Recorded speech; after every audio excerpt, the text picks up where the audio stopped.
guys? Welcome to A Vibe Call West Radio, episode number 7. Today we have an amazing guest. I want to give a big shout out actually to Euphonic, who was on episode number 4. Incredible MC. We had an amazing conversation. Please go check it out. But now he's actually brought me another incredible MC. I'm not even kidding, guys. I heard the verse that you did on the track, and I'm really excited to share it with everyone. I want to give a big shout out to Sinna, man. How are you doing today? I'm doing well, man. I appreciate you having me out here, dude. Yeah, dude. Thanks for coming on your Saturday. You know, yeah, it's I mean, luckily, I always say this, you know, Saturday in February or January in LA, it's like a kick in the nuts to the rest of the nation. It's like 70 degrees outside, guys. It's crazy. So, you know, man, I just kind of like always just want this to be a platform where, you know, you can share your story, your process, and, you know, just kind of let people know, like, who you are, man. So I'd love to, like, learn about your background a little bit. Why don't we dive into that? Okay, yeah. I'm from Oklahoma City.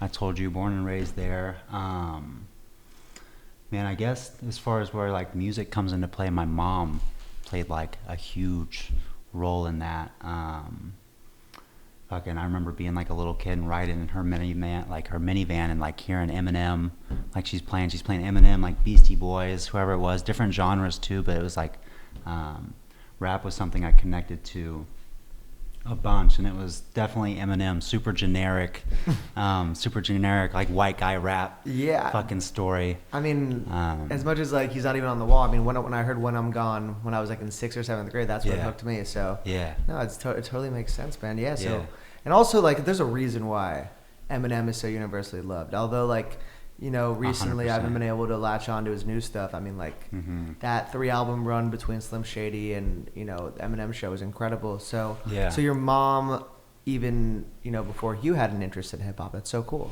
Yeah, it's super cool. Does she still listen to it? Yeah, awesome, she's like big. She's always been super. I mean, she's like a music head. So I got a lot of my love. Michael Jackson too, I got from her.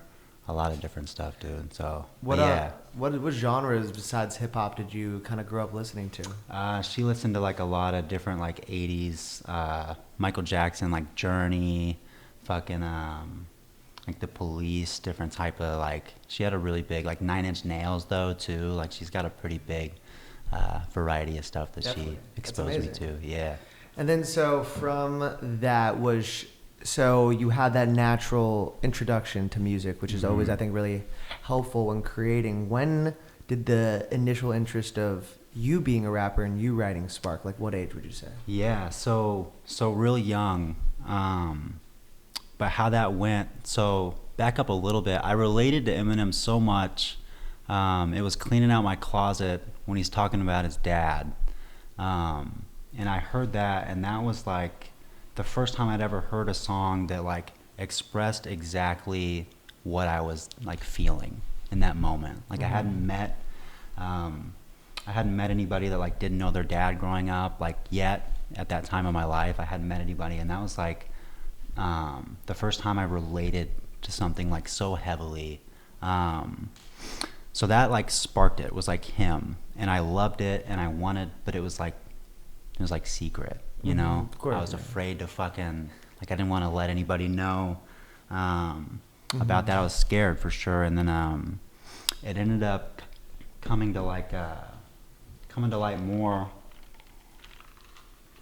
being, I got a little bit older, and I had a buddy who made music, Jordan.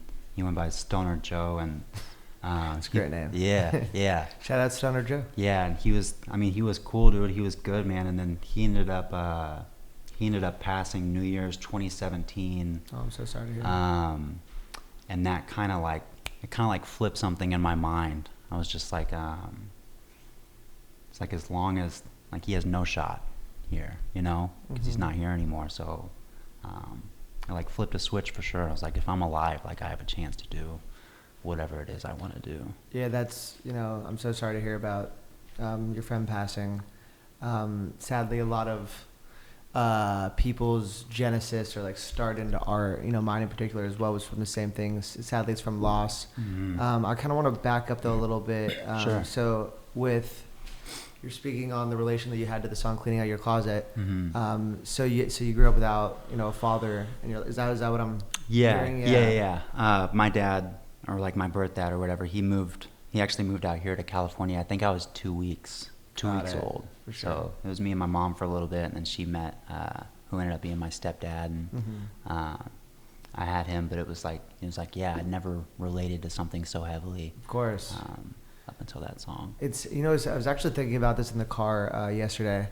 I don't love when rappers what they say, like, in the pronoun that they're using is you. It's like, it's so funny, like, this is like when someone's trying to tell me how I feel, it doesn't really work, but the power of you telling your own story, it actually makes people relate to you even more. So yeah, 100%. I love that connection with there. And do you have a good relationship with your mom? I mean, that's a little I think we're kind of cut from the same cloth. I was telling you a little bit, I'm in like recovery and stuff. Yeah, of course. Yeah. She's definitely still like struggling with some of that stuff, so that relationship's been rocky for sure.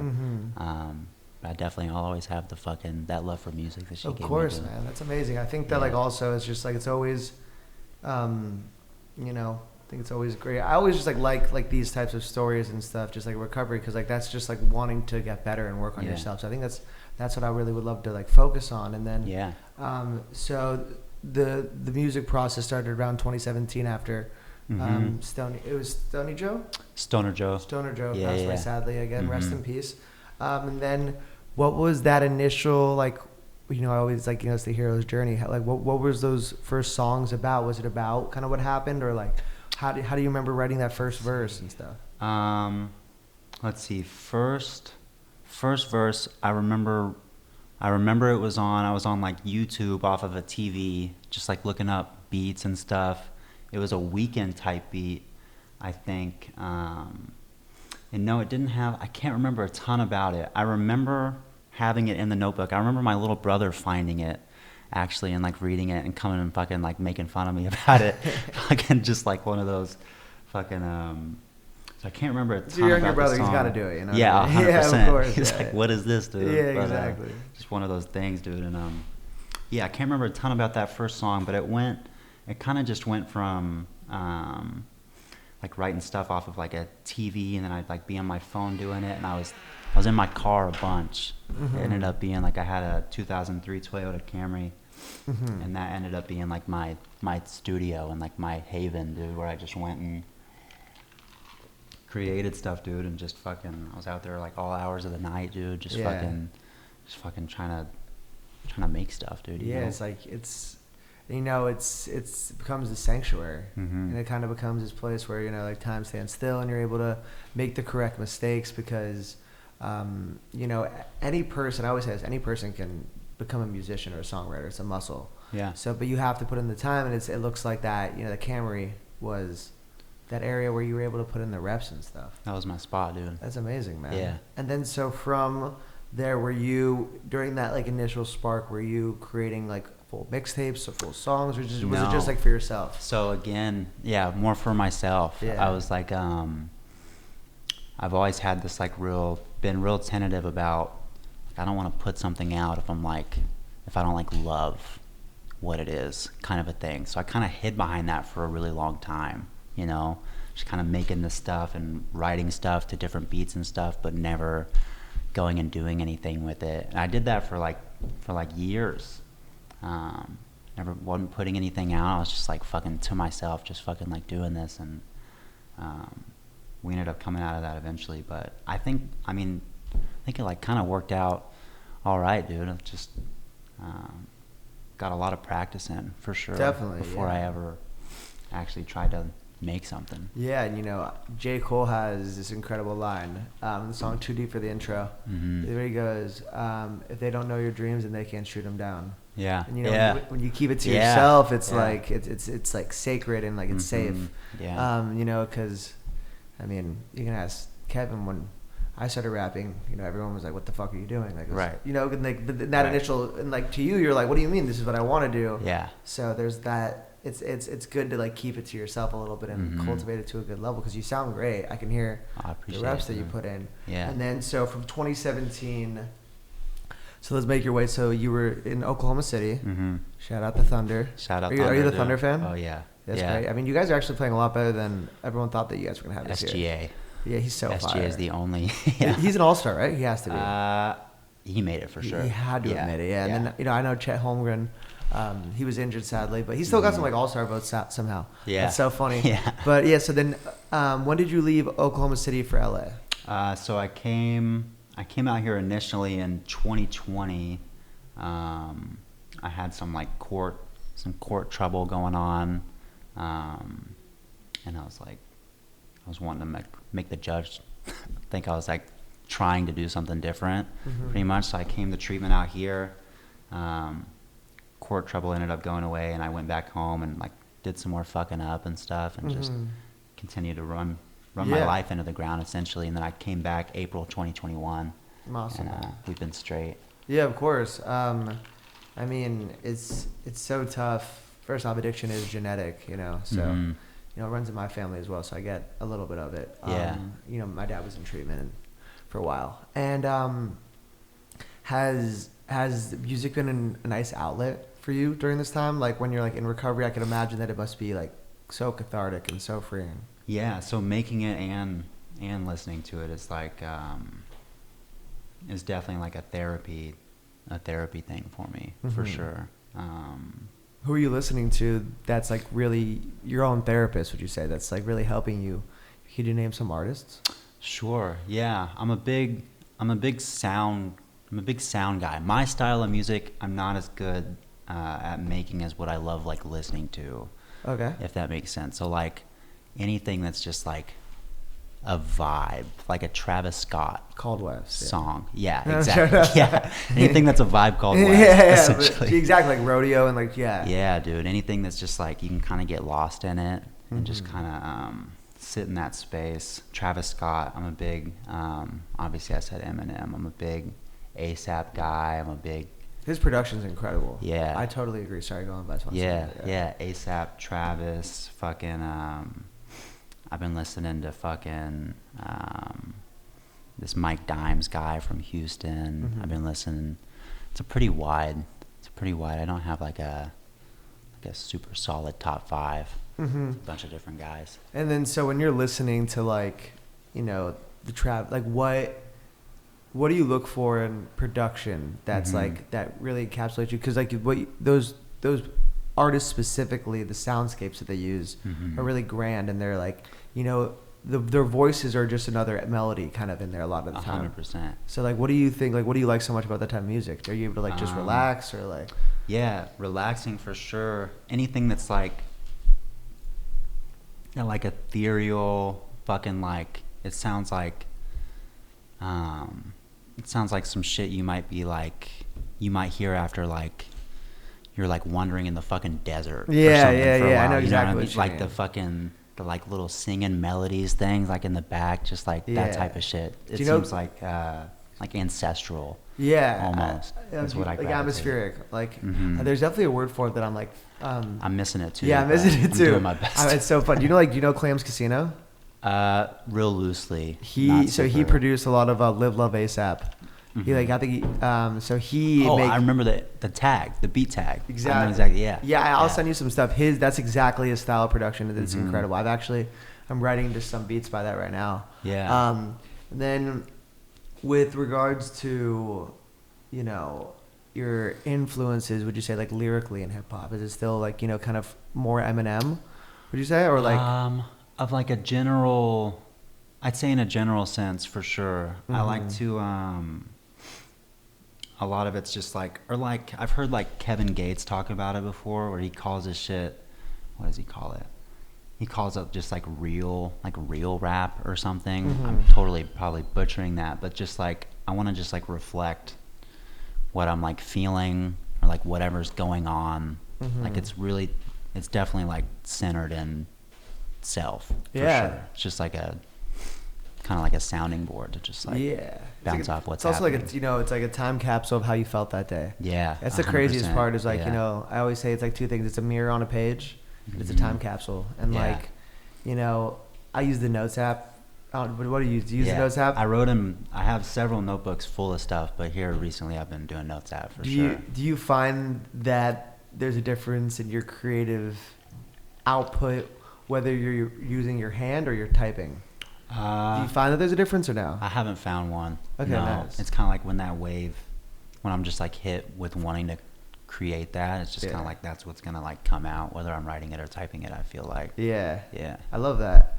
All right, now we're gonna get some hard hitting questions. What do you think's the best hip hop album of all time?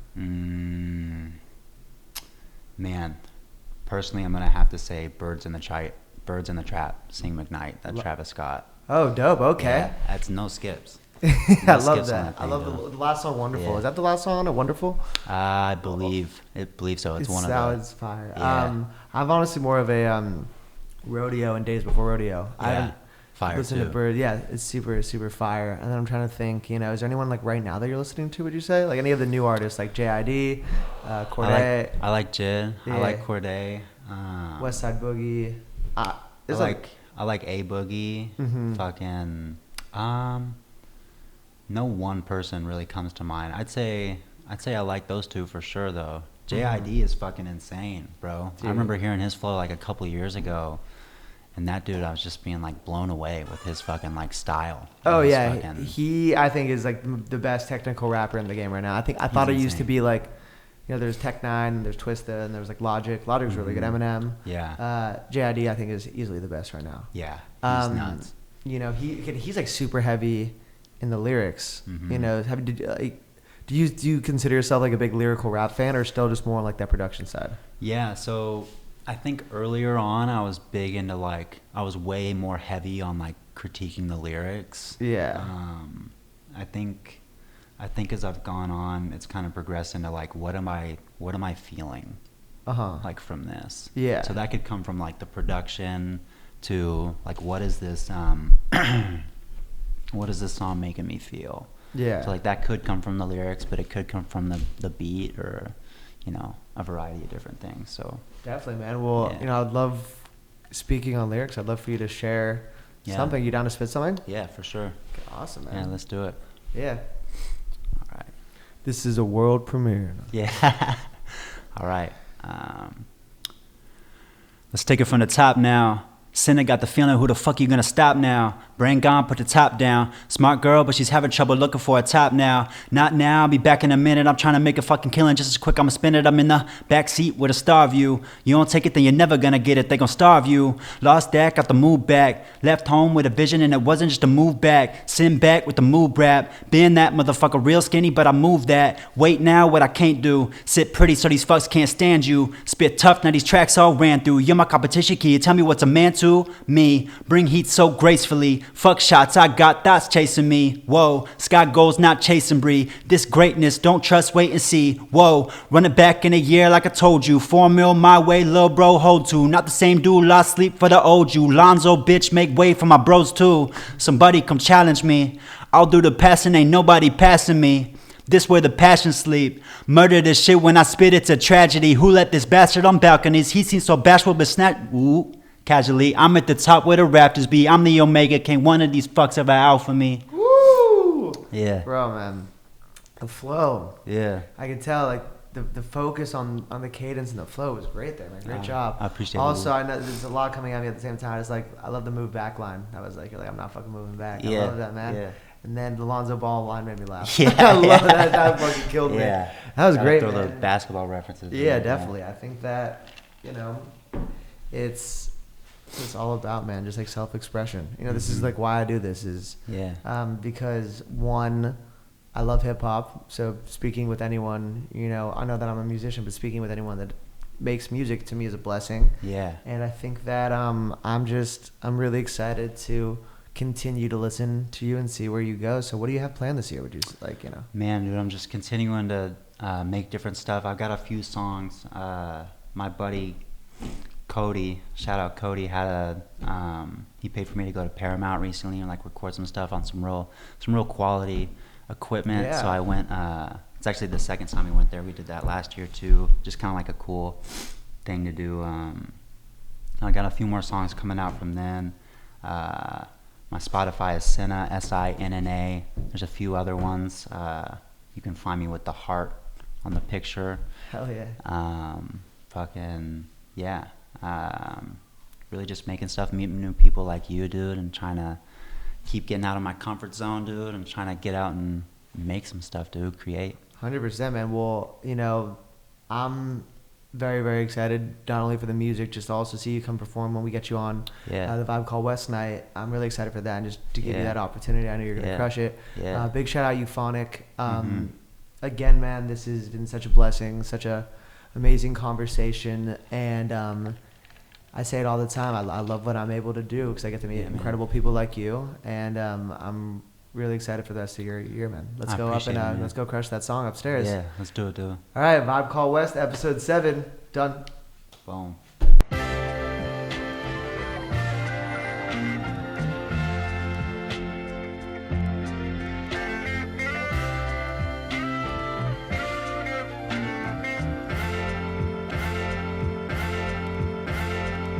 I'm a dreamer, a lucid moving change seeker. I'm the remedy for moody music plague speakers. Here's my caution to the chuggy foolish fame seekers. It's more addictive than Oxycontin pain relievers. When your appetite's only for applause, your Elvis level selfish with the complex of a god. My hellish hell focus on our fame is flawed. It's seeing trollish Twitter fingers rip my idols apart. Now I ask the crowd to sing along. Our millennium woes flow freely in the song. We love our filtered fix lives and how the Wi-Fi calms. So I scribble write my flaws and my feelings of loss. So it's a great night for stage fright. It's just me and this mic. The older me may miss life of low likes and wallet light. Without publicity there's peace. Without the bankroll burden of low label cheese, I'm free.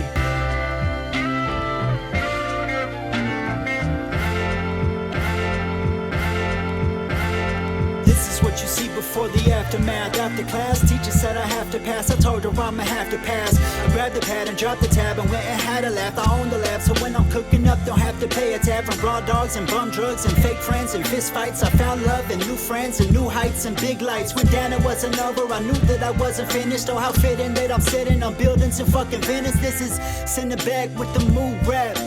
They don't understand how you do that. You that skinny motherfucker with a huge sack spitting. Jerry motherfucker, I'll abuse that kitten. I'll use that system. My brother got some problems, need a doctor in a bottle. He ain't choose that prison. I've been cool back kicking. These motherfuckers meant to bring some heat, but when they went to light a fuse match, missing like